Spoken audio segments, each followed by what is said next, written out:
ये मोर गाना अभी आधा जमन नहीं सुने वही और जितना से सुन रहे थे घर मन है नहीं सुने थे घर मन भरे मैं कथा का तोरे खोपा मगोदा फूल तोरे खोपा में चंपा फूल। जितना मोर संगी आए हैं और रायगढ़ वाला मोर भाई आए हैं हमारे भाई सब मोला फरमाइश करे हैं डीजे मोनू गुरवे हरसिगरी साउंड खोज देते हो काले खोज देते हो सुना खोज देते हो रे रानी खोज देते हो आना खोज देते हो रे रानी खोज देते हो। ये मोर जितना गाना थे वो सब मोर राम भैया के लिखे हुए गीत मैं गाता हूँ। हम राम भैया भाई एक बार बड़ी जोरदार ताली से स्वागत करिए आपन और मैं कहता हूँ का तोरे खोपा मगोदा फूल खोपा मगोदा फूल खोपा मगोदा फूल बैठे गोरी बैठे गोरी बैठे गोरी बैठे गोरी बैठे गोरी आना बैठे गोरी बैठे गोरी बैठे गोरी बैठे गोरी बैठे गोरी आना पिया हुको का मैं फूल खोपा मगोदा फूल खोपा मगोदा फूल खोपा मगोदा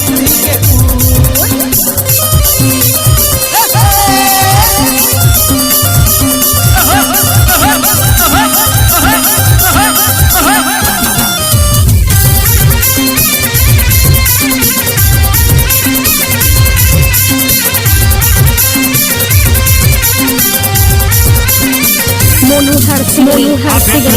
मोरे पारा मोहल्ला नहीं देखे कोनो नहीं घूमे हल्ला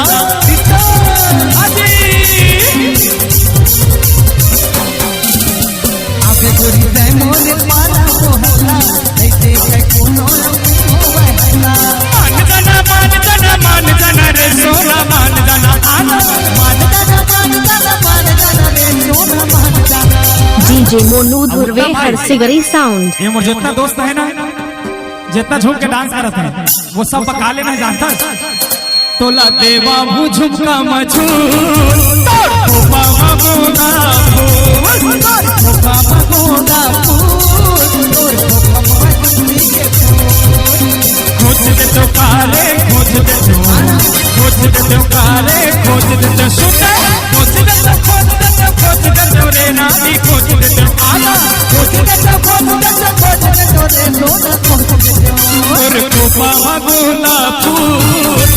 खोपा मगोदा फूल खोपा मगोदा फूल खोपा मगोदा फूल और खोपा पैजनी के फूल और खोपा मगोदा फूल और खोपा मगोदा मोनू गुरवे हरसिगरी